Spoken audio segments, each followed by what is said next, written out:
And I'll tell you, the government overreach with the watershed commissions is way more than you think it would be.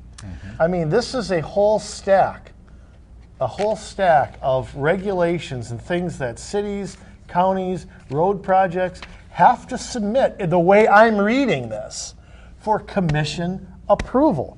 It's everything from, oh, there's so much of it, I gotta dig out the page. Everything from land use to road construction to utility crossings to DNR permits, redevelopment, lake streams and wetlands, floodplains, water resources. All of it goes through this group. They can stop a construction project or a road construction with an easement claiming, you know, that there's soil problems or that some fish is endangered or something like that. These plans, land use changes, proposed changes in land use, zoning, and local watershed management plans, which may require modification of their master plan, must be submitted to this commission for review. Now, I read that to say they have a say, or maybe the final say, on whether a project, private or public, can go forward. Am I reading that wrong? I wonder if they get a per diem. Maybe a kickback. But I'm wondering if that's another expense too, that they're getting a per diem to participate in all this. It seems we are losing control not only of our personal resources, but our personal property. And it's happening incrementally. A little bit here, a little bit there. We need to be more informed, be more aware, and that's why we're doing this kind of a program, so that you can at least get a hint that there might be something you want to protect, and you can protect that by getting involved with your local government and bringing your friends and neighbors in to hold government accountable for their actions. Yeah, like the Community Solutions Group, get a hold of Andrew or Dennis and become a part of the Community Solutions Group so that you can learn more about this too, because my copy of the Constitution, I have a pocket Constitution that I carry, and it says that all of this is to take place at the consent of the governed. And believe me, it's not, because like I said, we have no idea what's going on. And it's not because we're stupid or blind or don't care or apathetic or whatever have you. It's because we're being hoodwinked.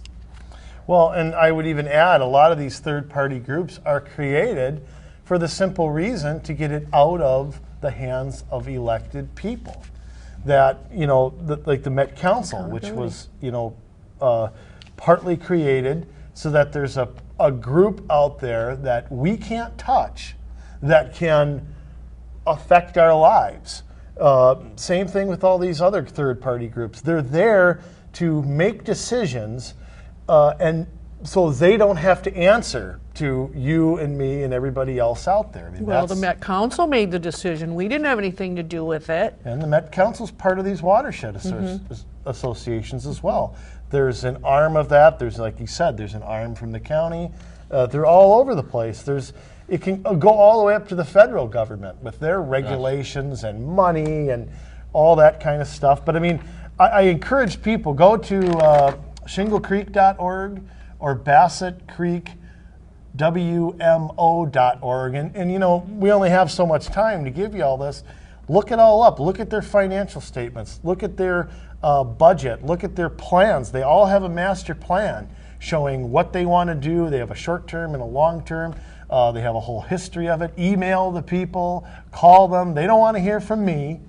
They want to hear from you, and that means you out there. And also, besides that, look at your paycheck. See how much you're paying in taxes.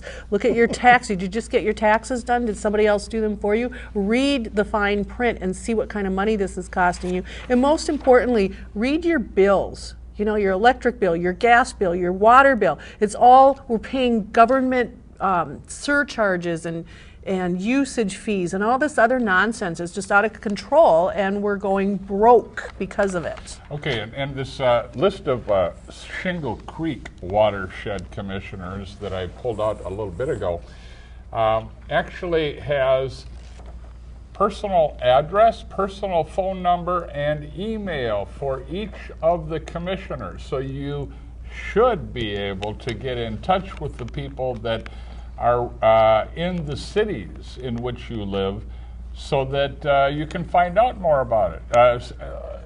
You know, we talked about the websites and so on, but sometimes it's difficult to go through some of this stuff, and it raises at times more questions than it answers. But there are people that you can go to try to get some answers. And Keyword in that sentence was should. right, should.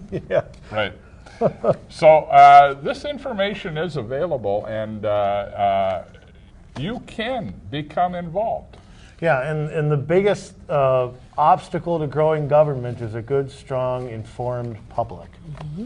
And, you know, an email is great, all those things are good, but nothing face-to-face, a phone call. Nothing beats that, right? Nothing and I know we're in a society now where face-to-face contact is eroding.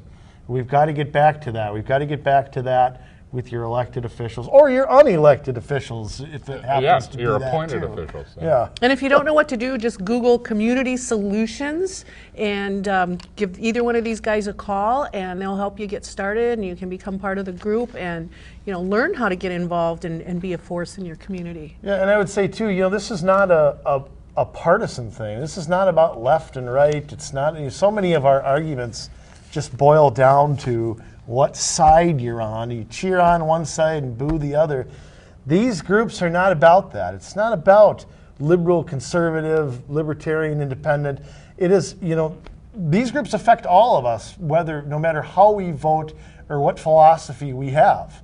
So that's another thing too. Don't take this as some sort of partisan thing.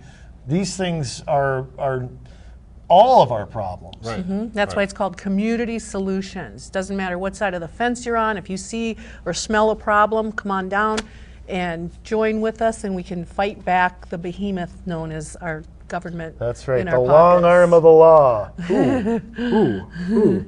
Getting a pretty strong arm here. Pretty nice guns you have there, Richter. So again, thank you for joining the Andrew Richter Show. We hope this has been informative, and we hope that we piqued your interest and that you'll take a look at another government behemoth and see if there's anything that you can do to help us provide solutions. Thanks, Dennis. Thank you, Vicki. Thanks, Andrew. Have a good one. See you next week.